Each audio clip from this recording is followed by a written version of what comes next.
again! It's over! He's done it again! Unbelievable! Oh, straight into the roof of the net. Nice one. Straight down the middle.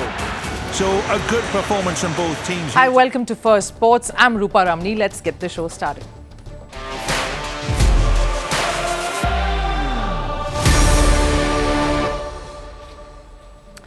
On the show today, Champions Trophy is buzzing and for all the wrong reasons. Pakistan tanked on day one, and I'm not only talking about their performance on the field. Players' phones stolen, crowd absent. Will the country recover in time? France has taken a bold step towards banning the hijab and other clothing accessories that display religious leanings in sport. The intention is to implement this across the country, but will they succeed? What are the reactions like? And is this move for secularism, as they claim? And Canadian Prime Minister Justin Trudeau finds himself in a hot mess. One comment on his social media platform about Canada making it to the ice hockey Four Nations final has sparked a controversy. Why has Trudeau's love for ice hockey put him out in the cold? More on the show, but first a look at the headlines on Sports 360. Starting with Women's Premier League, Delhi beat UP by 7 wickets in a last-over thriller. Put into bat first, UP posted 166 after Kiran Navgire's quick-fire 51. In reply, Meg Lanning led from the front with a fiery 69-run knock as Delhi took the match down to the wire with only one ball to spare. Delhi now moves to the second spot with 2 wins in 3 games. Onto football, Real Madrid dominated Manchester City in the Champions League with a 3-1 win. A hat-trick from Kylian Mbappe helped Madrid qualify for the last 16. With a 6-3 aggregate loss, City have been knocked out of the tournament. Liverpool held Aston Villa to a 2-2 draw in the Premier League. Mohamed Salah set the tone with an opening goal in the 29th minute. Villa bounced back with 2 goals before the end of the first half. An equaliser from Trent Alexander-Arnold made sure Liverpool continued their 22-match unbeaten run. On to tennis, top seed Carlos Alcaraz beat Luca Nardi 6-1, 4-6, 6-3 in a round of 16 match at the Qatar Open. The 4-time Grand Slam winner will now face Yuri Lehecka in the quarterfinal. And Women's Tennis Association, or the WTA, has banned a fan for stalking British tennis star Emma Raducanu. The fan has been accused of fixated behavior. Earlier this week, Raducanu broke into tears during her second-round loss to Karolina Muchova at the Dubai Championships. Following Raducanu's complaint, the fan was ejected from the venue.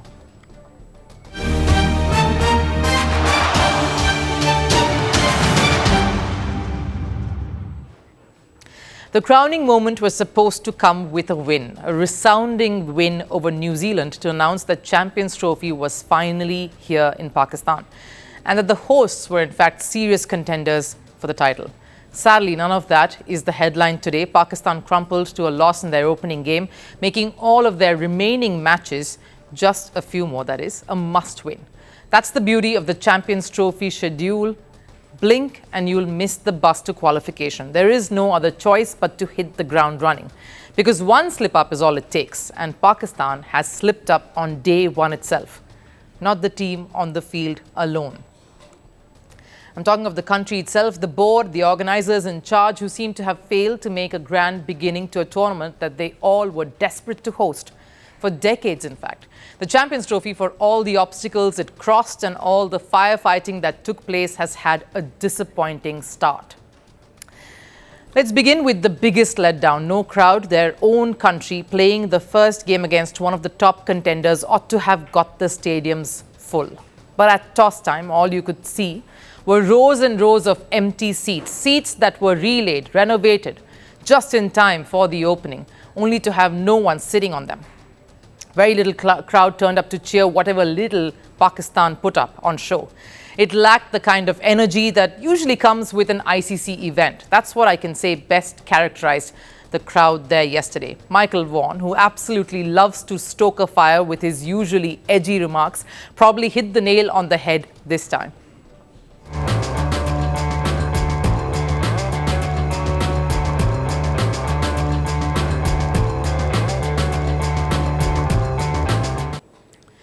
PCB and the country clearly missed the memo. Get the people to be more involved in what they all fought to bring over for years now. For the Pakistani fans, the passion that always associates with this cricket-crazy country was clearly missing. No zing, no heart, much like the performance that their cricketers put up on the day. It lacked that extra punch, like a flavourless biryani, enraging fans everywhere.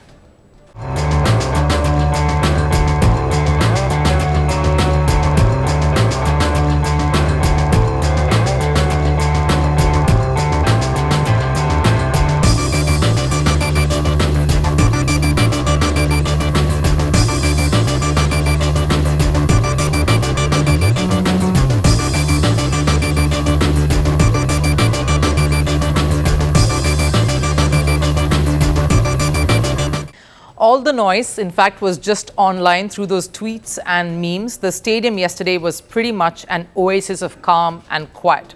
Probably why players and fans jumped in fear when, without warning, jets flew over their heads just before play kicked off. The noise of the planes zooming past was so deafening that many clutched their chests in shock, covered their ears. New Zealand's opener, Devon Conway, who was coming in to bat, cowered down when he heard the sudden noise, not knowing what it was. I guess security will always be a concern when you have Pakistan and cricket coming together. Something everyone will be thinking just by default when they hear anything untoward. The instinct would be to duck.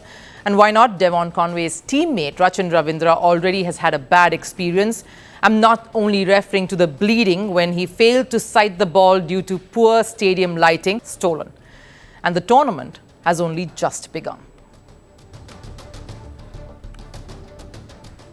France's brand of secularism has raised questions over inclusivity in the sporting system of the country. This after the French Senate backed a bill to ban religious symbols which include the hijab too.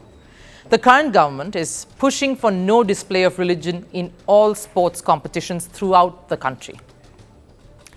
Be it professional or amateur, French politicians are gunning for a nationwide ban. While there is still much to be done before it is enforced as a law, the right-leaning government is believed to be quite adamant about it, as 210 voted in favour of it and only 81 opposed it. The draft law also bans outfits that might be against the principles of French secularism in swimming pools across the country. The government has their own reasons to this stern approach.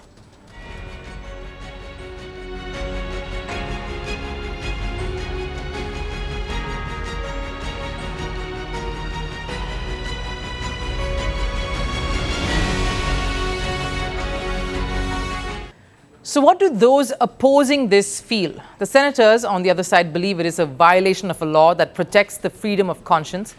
And while the Senate was outnumbered by people in favor of the bill, social media fumed over the government's intentions.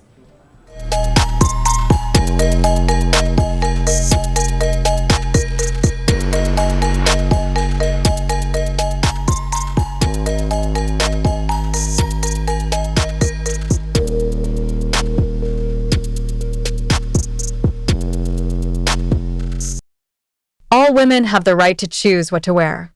The sports hijab bans in France are yet another measure underpinned by Islamophobia and a patriarchal attempt to control what Muslim women wear.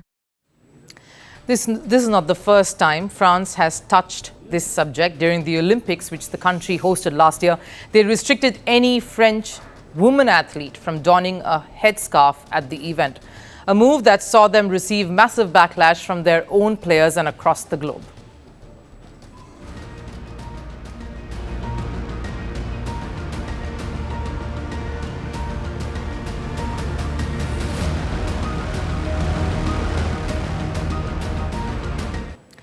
Now, while the French athletes could only react to the government's ban, athletes from other parts of the world used the Paris Olympics as a medium to make their feelings explicitly clear about France's decision. Like marathon gold medalist Sifan Hassan, the Dutch runner accepted her medal while wearing a hijab in Paris in protest, basically telling Paris what the idea of secularism really looks like. In France, government officials and teachers cannot wear any religious symbols, basically not show their faith in public. Several federations, sports federations like basketball and football, are already putting in rules prohibiting religious clothing.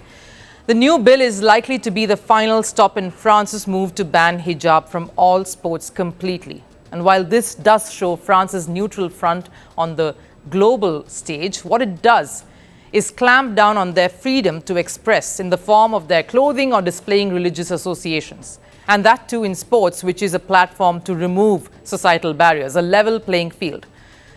Like how their past colony, Morocco, used it. Around 2 years ago, during the 2023 Women's World Cup, Morocco's Nouhaila Benzina made headlines by becoming the first player to wear a hijab during a World Cup.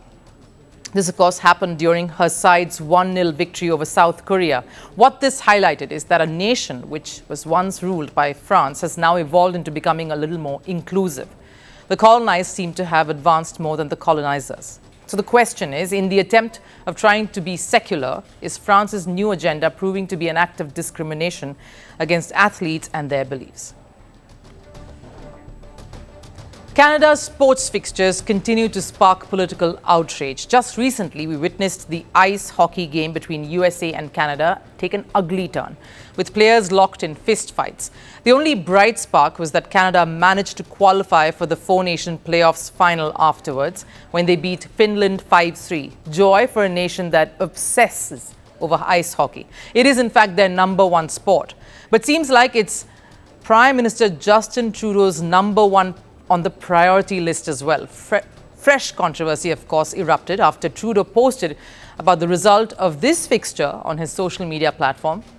Seems a little too innocent to receive flack, doesn't it? Well, fans are slamming Trudeau for picking to comment over this, even before addressing the Delta plane crash that injured at least 18 people in Toronto. Seems like the Canadian Prime Minister is walking on thin ice with this one. Our next report gives you the lowdown. Canada and ice hockey are two wings of the same bird. The most popular sport in the country, a part of their culture and tradition. A sport that basically drives the passion of a whole nation. Just like how cricket is to subcontinent countries like India, Pakistan and Bangladesh, or football to South America and Europe. Which is one of the reasons why even the head of state, Prime Minister Justin Trudeau, is equally invested in the sport. But his obsession for ice hockey has got him walking on thin ice now. An overjoyed Trudeau posted about Canada beating Finland in the four-nation playoffs to set up a clash with America in the final.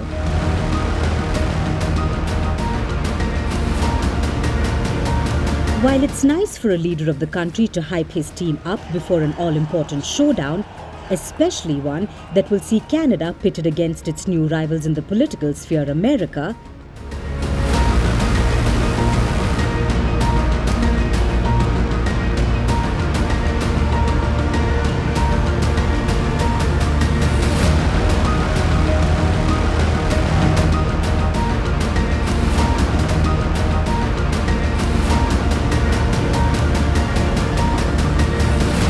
the timing of Trudeau's praise couldn't have been any worse. It came up shortly after the Delta plane crash in Toronto, a flight which was returning from Minneapolis with 80 people on board and resulted in around 18 people getting injured. And Trudeau, instead of addressing that matter, thought celebrating their ice hockey national side was more imperative, leaving many puzzled. Social media gave him the cold shoulder, slamming him for doing this.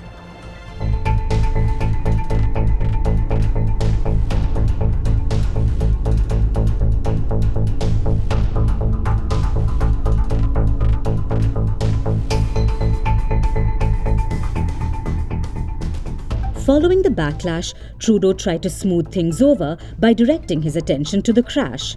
But the damage was already done. Trudeau's obsession for ice hockey is not rare though, particularly if you're Canadian.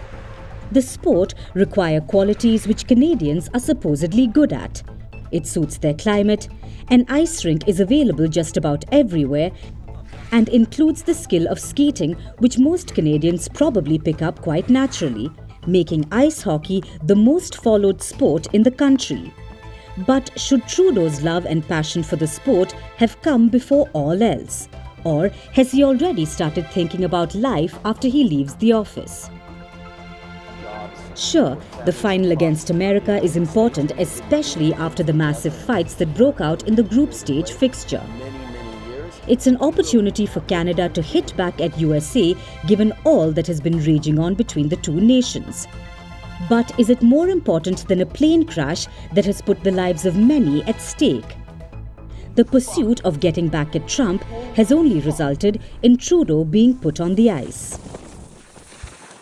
Time for last serve. While the F1 world awaits Hamilton's debut season with Ferrari with bated breath, even as speculations over how he will fare with his new team grows, the Brit is raising the bar of adjusting quickly to his new settings. And it was not just by getting a lap around in the red with his new teammate.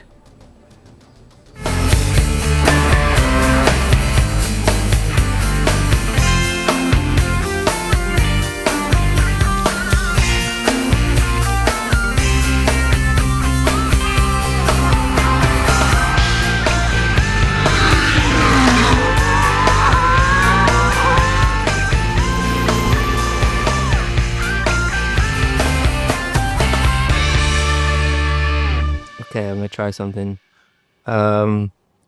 Sono felice di iniziare questa nuova avventura con voi in Ferrari. Sono molto emozionato. That's about it. Like I'm like learning bit by bit. You're almost convinced he's made a crossover there. But that wraps it up here on Firstpost. Looking forward to a great season there, and that was quite the appetizer for it. But we wrap it up here. I'll see you again tomorrow, of course. Till then, take care.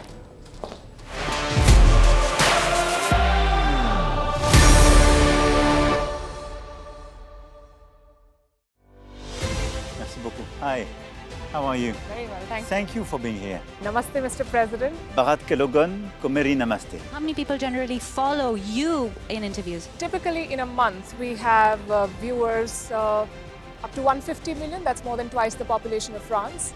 And in the last 2 years, we had 3 billion viewers. So I say, Laurent, this is your chance to be famous. You're on Firstpost.